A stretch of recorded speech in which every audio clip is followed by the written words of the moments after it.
The impact of President Trump's 145% tariffs on Chinese goods is playing out in real time at American ports. What began as lines of code, paperwork, container logs buried deep in customs databases, manifests, and export licenses has now erupted into plain sight. By the first week of May 2025, it was no longer hidden. It was global. It was ruthless. And it marked the start of the largest food trade war in human history. The shockwaves are already here, pummeling farmers, shattering trade routes, and pushing the world's most vulnerable nations to the edge of famine. This isn't a warning. This isn't a projection. It's real. It's happening now. And the fallout isn't just inflation. It's economic collapse. Welcome to the year global food security broke. Before we dive deeper, hit that like button to help us beat the YouTube algorithm and support this coverage. Let's begin with China. In a move that blindsided global markets, Beijing announced a 34% tariff on all U.S. agricultural imports. The announcement dropped this morning. It goes into effect next week. Overnight, U.S. exports of corn, soybeans, wheat, pork, and dairy were rendered financially unviable. Prices crashed. For American farmers, those commodities are lifelines. Without them, many face financial ruin. The president is under intense pressure, with critics warning that thousands of farms could vanish. China, the world's largest agricultural importer, just slammed the door on its top supplier. In Chicago, soybean futures plunged. Corn followed. Contracts were voided. Silos overflowed. Ships were rerouted mid-voyage. China didn't wait. Within 72 hours, Chinese buyers bought over 2 million tons of Brazilian soybeans, paying a $20 per ton premium just to avoid U.S. suppliers. Brazilian ports became jammed. Barges on the Amazon ran around the clock. Exporters in Brazil called it unprecedented. Meanwhile, in the U.S., grain elevators went silent. Farmers in the Midwest hauled unsold crops back to storage. Some were forced to sell at a loss. Others gave up planting entirely. The American Soybean Association issued a bleak statement.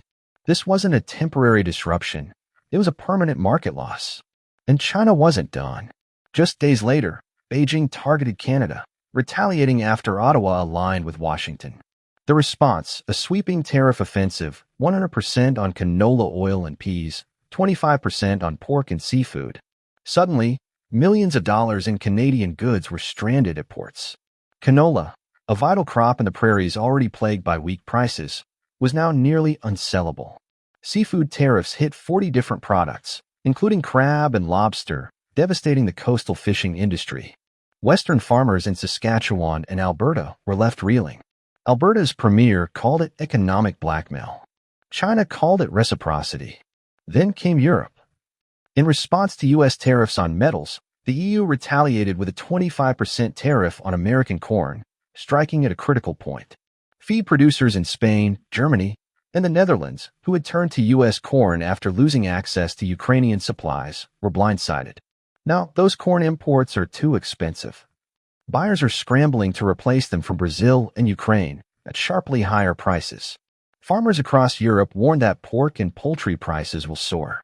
Soybeans, for now, were spared. But the EU is set to review possible tariffs on U.S. soy in December.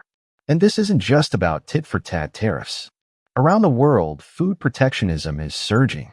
In a stunning move, India, the world's largest rice exporter, banned all exports of non-basmati white rice. Nearly half of India's rice trade vanished overnight. Global rice prices spiked. Importers across Africa, Asia, and the Middle East were left scrambling. Panic buying hit Bangladesh and the Philippines. Some nations began hoarding. Others watched as shelves emptied. In Eastern Europe, more chaos. Poland, Hungary, Romania, and Slovakia banned imports of Ukrainian grain, accusing Kyiv of flooding their markets with cheap crops. The EU backed them. For Ukraine, desperate to move its harvests overland with Black Sea routes under siege, it felt like betrayal. The food trade war has begun, and no one is safe. The last land corridors are now closing. Add to that Russia's tight export quotas, Kazakhstan's new licensing rules, and Argentina's sudden freeze on lemon exports, and you're no longer looking at a functioning supply chain. You're looking at a blockade. The World Bank confirmed it. In the past 12 months, 19 countries have enacted 25 separate export bans. This isn't policy. It's siege warfare. And under siege, prices don't just rise, they explode. Soybeans are just the beginning. In Brazil, corn is now selling at a premium. In Europe, it's record highs across the board, peas, canola, sunflower oil all spiking. Meat producers across Europe and Asia are warning of possible rationing. Poultry costs are already up. Pork is next. In countries heavily dependent on food imports, Indonesia, Egypt, Nigeria, food inflation has already surpassed 15%. But this isn't just about rising prices. Because behind every price spike, there's unrest. In Jakarta, protests over rice shortages turned violent last week.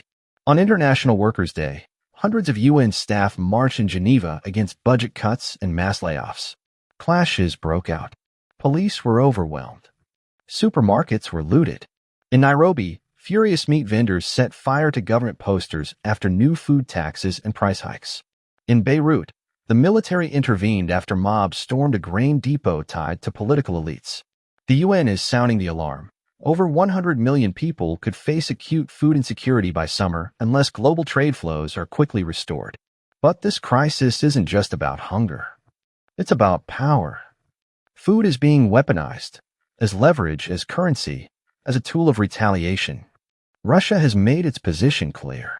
Lift sanctions, or the Black Sea grain corridor stays shut.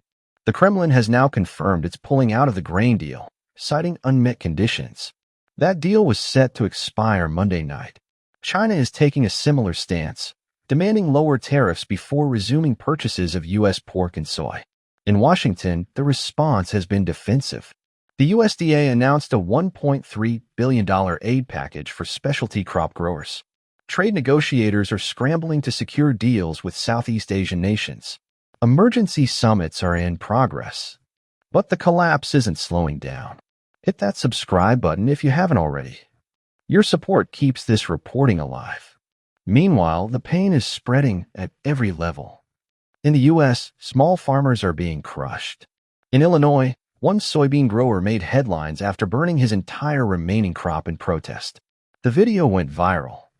His caption said it all, no one to sell it to. No one who cares.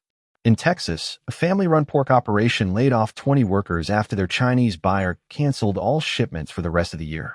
In California, a fruit exporter dumped entire containers of spoiled oranges after a Canadian order was abruptly canceled. And it's not just farms. Cities are cracking under the pressure.